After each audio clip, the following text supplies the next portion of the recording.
Hi! What's up? This is Alex Balingit, founder and creator of Trading Circle. At sa video na to, pag-uusapan naman natin ngayon ang best time to trade Forex in the Philippines. Kung bagong Forex trader ka, anong oras nga ba dapat tayo nagte-trade? Umaga ba? Gabi ba? Tanghali ba? Well, this video will make it clear for you. So, Forex trading sessions, as a trader, it is crucial to know the four main Forex trading sessions. May apat po, okay? So, Coach, ano ba yung mga apat na yon?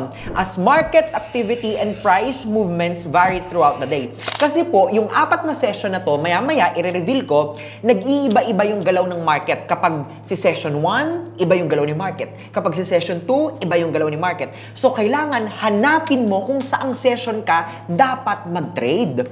So, Forex trading sessions, eto na yung apat na yun. Number 1, meron tayong Australian session. Meron din tayong number 2, Asian session or Japanese session. Number 3, may tinatawag din tayong London session. At number 4 ay ang New York session. Meron na ba kayong idea which time among these 4 ang pinakamagandang mag-trade? Well, obviously, it's the New York session. Kasi alam naman natin na ang Amerika, powerhouse yan pagdating sa business, nandyan ang dollar na highly traded ng maraming mga corporations and institutions. Hi! Na-enjoy mo ba yung video na to so far? Kung oo, meron nga pala akong ginawang free training na nasa description sa link ng video na to. All you have to do is click it, register your name and your email, then you're good to go. Meron nga palang full course ang Trading Circle. Kung interested ka, mag-proceed ka lang sa link na nasa baba ng video na to. See you there! So ito po, kung makikita nyo, tong table na to, ginawa ko na siya na pang-Manila time. So, ito po ang best time to trade, 15 to 20. Okay, naka 24-hour format ito. Ibig sabihin, 3 p.m. dito sa Pilipinas hanggang 8 p.m. ang best time to trade. Yan din po yung tinatawag natin na nandyan yung overlapping session ni, actually, ano to eh, pwede mo pang idugdong hanggang dito kay kay 11 p.m. Yeah.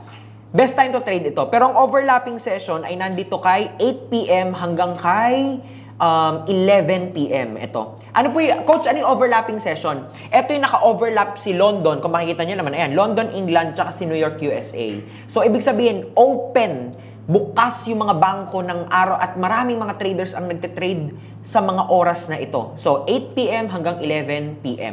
Pero 3 p.m. pa lang po, pwede na kayo mag-start ng trading. Eh, Coach, paano naman yung Sydney, Australia, at Tokyo, Japan? Dalawa, nandyan din. Well, dito naman, nag-open kasi yan 5 a.m. Yung Australian, nagko-close naman ng 1 p.m. While yung Japan, nag-open ng 8, nagko-close ng 3 p.m.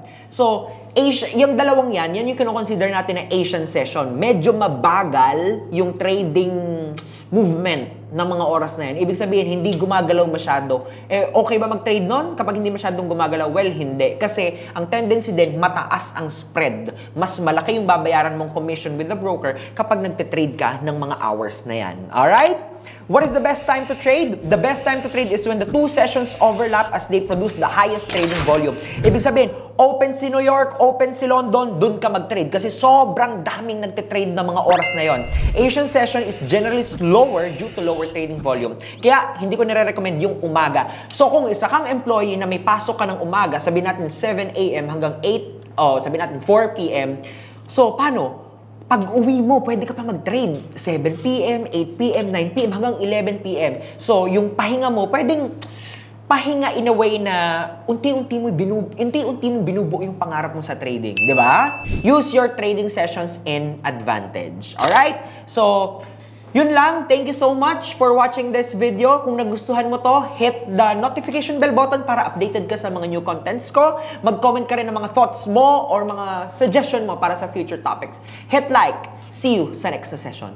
Hi! Thank you for watching this video at kung nagustuhan mo yung video na to, just click like, subscribe, and mag-comment ka na rin. At kung gusto mo pa ng mas maraming content about Forex trading dahil ito yung interest mo, well, I created a lot of videos. Nandyan lang sa side yung playlist at mga recently created videos ko.